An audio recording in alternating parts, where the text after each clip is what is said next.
Have you ever heard the name Banjarbaru and assumed it was just another city on the map of Indonesia, just another growing urban centre in the vast and beautiful island of Borneo, just another place people pass through on their way to somewhere else? What if I told you that Banjarbaru was never meant to be ordinary?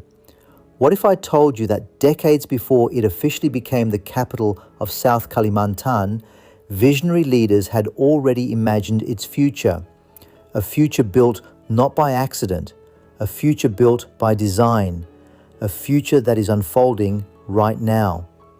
Because Banjarbaru is more than a city, it is one of Indonesia's most fascinating urban success stories, a city born from a dream, a city planned long before its time, a city that transformed from forested land into the administrative heart of an entire province.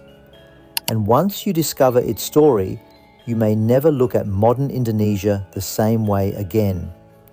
Welcome to Banjarbaru, the city of vision, the city of transformation, the city that was built for the future. Located in South Kalimantan province on the island of Borneo, Banjarbaru covers approximately 371 square kilometres and has become one of the most important urban centres in the region. Yet, unlike many great cities that evolved organically over centuries through trade, conquest or migration, Banjarbaru followed a very different path. Its story began with a bold question. What would happen if a city were designed from the very beginning to become a centre of government, development and opportunity?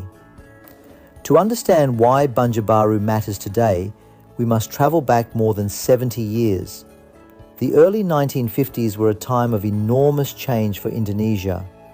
The young nation was finding its footing after independence. Across the archipelago, leaders were thinking not only about surviving the present, but also about preparing for the future. In South Kalimantan, one challenge stood out. The province already had a major city, Banjarmasin. For centuries, Banjarmasin had served as an economic and cultural centre. Its rivers connected communities, its markets fueled commerce, its history ran deep. But there was a growing concern. The city was becoming increasingly crowded. Much of its territory consisted of swampy land and waterways. Urban expansion faced significant limitations. Provincial leaders realized that long-term administrative growth would require a new solution, and that solution became Banjarbaru. Around 1952, Governor Dr. Murjani envisioned the creation of a completely new city, not merely an extension of existing settlements, not a temporary project, but a carefully planned urban centre capable of supporting future generations. To bring this vision to life, he worked alongside Dutch planner Eer van der Pijl. Together, they developed a modern urban concept that was remarkably forward-thinking for its era.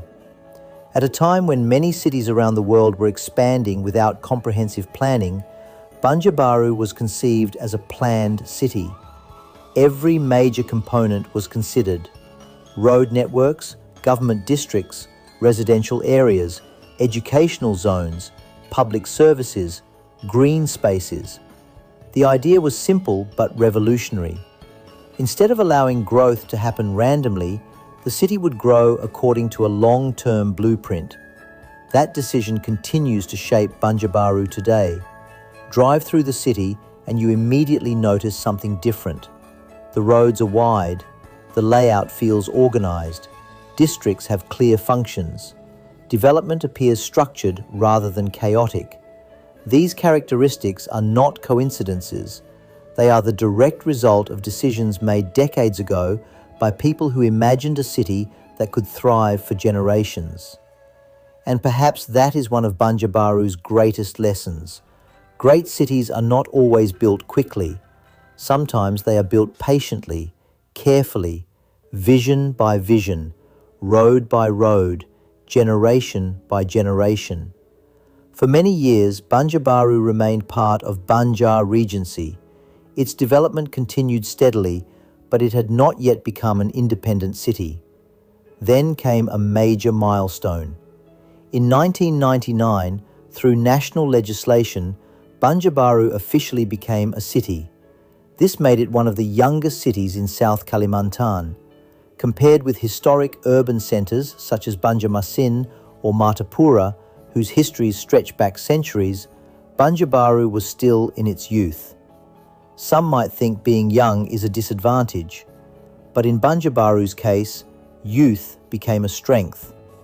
Because the city did not inherit centuries of urban congestion, it did not face the same limitations as older settlements. Instead, it had room to grow, room to innovate, room to adapt. Population growth remained consistent. New housing developments emerged, infrastructure expanded, educational institutions flourished, public services improved. The city was steadily preparing for something much bigger, even if many people did not realize it yet. Then history arrived. In 2022, a decision was made that would forever change Banjarbaru's place in Indonesia. The city officially became the capital of South Kalimantan province. For decades, this possibility had existed in planning documents and strategic discussions.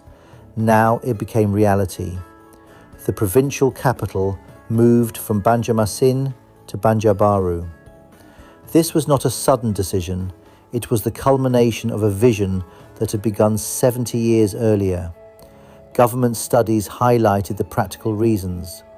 Banjarmasin faced limitations due to dense urban development, river systems, and extensive swamp areas.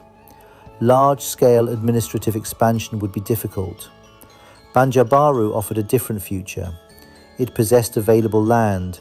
It had an organized urban structure. It had lower congestion levels. Most importantly, it had been designed from the beginning with government functions in mind. The dream envisioned in the 1950s had finally arrived. Imagine the significance of that moment. An idea born in the minds of planners and leaders generations ago had survived decades of political change, economic shifts, and social transformation, and eventually it became reality. That is the power of long-term vision. That is the power of believing in a future that may take decades to achieve.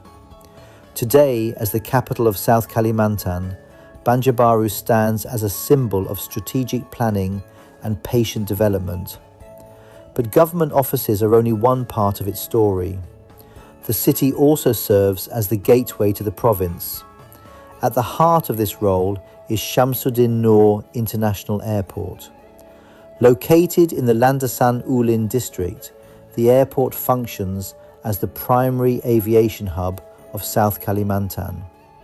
Millions of travellers pass through its terminals. Business leaders, tourists, students, families, workers, dreamers, people arriving with hope, people leaving with memories. The airport itself reflects Banjarbaru's transformation. Its modern terminal, inaugurated in late 2019, dramatically increased passenger capacity.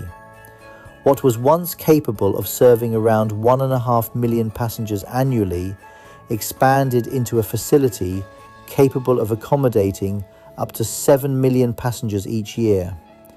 This was not merely an infrastructure upgrade, it was a statement, a declaration that South Kalimantan was preparing for the future. Passenger numbers tell the story. Before the global pandemic, annual traffic exceeded 4 million travellers. Recovery followed, growth resumed. The airport continues to strengthen Banjarbaru's position as a critical transportation hub connecting Kalimantan to the rest of Indonesia and beyond. Yet perhaps the most visually stunning chapter of Banjarbaru's story lies not in government buildings or airport terminals. It lies in its lakes, beautiful, unexpected, almost surreal. Across parts of Banjarbaru, particularly in the Cempaka region, visitors encounter sparkling bodies of water whose colours often shift between blue and green. At first glance, they look like natural lakes, ancient reservoirs carved by nature over thousands of years. But their true origin is extraordinary. Many of these lakes were once mining pits. For generations, the region around Cempaka was known for diamond mining. Workers searched the earth for precious stones hidden beneath the surface. Over time, mining activities created deep excavations. When mining ceased, these pits gradually filled with groundwater and rainwater. Nature began its work. The scars of extraction transformed into landscapes of beauty. The result is a collection of unique lakes scattered throughout the region. Among the most famous is Danau Saran, a destination known for its breathtaking scenery and accessible location. Visitors come to admire the views. Photographers capture reflections dancing across the water. Families gather to enjoy moments of peace. Nearby, Danau Tamiang offers a quieter experience, more natural, more tranquil, more untouched. Other lakes continue to dot the landscape, creating a fascinating relationship between human history and natural renewal. These waters tell a deeper story, a story about transformation, a story about how places can evolve, how challenges can become opportunities, how landscapes shaped by industry can find new life through tourism, recreation, and environmental appreciation. And perhaps that is the perfect metaphor for Banjarbaru itself. Like those former mining pits, the city has continuously transformed. Every chapter has led to another. Every challenge has opened new possibilities. Every generation has added something meaningful to the story. Today, Banjarbaru stands at a remarkable crossroads. It is young, yet mature enough to lead. Modern, yet deeply connected to its history. Growing rapidly, yet still guided by a clear vision. Few cities can claim such a unique combination. Fewer still can say they were designed decades before their destiny arrived. As Indonesia continues to develop and evolve, Banjarbaru offers an important reminder. Progress does not happen by chance. Great cities are not built overnight. Transformation requires imagination, leadership, patience, and the courage to think beyond the present moment. The people who planned Banjarbaru in the 1950s would never fully see the city we know today, but they believed in it. They believed future generations would continue building what they had started, and they were right. Because today, Banjarbaru is no longer merely a vision, it is a living reality, a thriving provincial capital, a transportation gateway, a centre of administration, a city of lakes, a city of opportunity, a city that proves the future belongs to those willing to prepare for it. So the next time you hear the name Banjarbaru, remember this: you are not hearing the name of just another city. You are hearing the story of a dream that took decades to become reality, a dream drawn on maps before it appeared on skylines, a dream carried across generations, a dream that continues to grow every single day. And in a world often obsessed with quick results and instant success, Banjarbaru stands as powerful evidence that some of the greatest achievements require patience, because the strongest foundations are built long before the world notices them. And sometimes the cities that shape the future are the ones that were quietly preparing for it all along. This is Banjarbaru, the city built with vision, the city shaped by determination, the city that turned a plan into a legacy, and its story is only just beginning.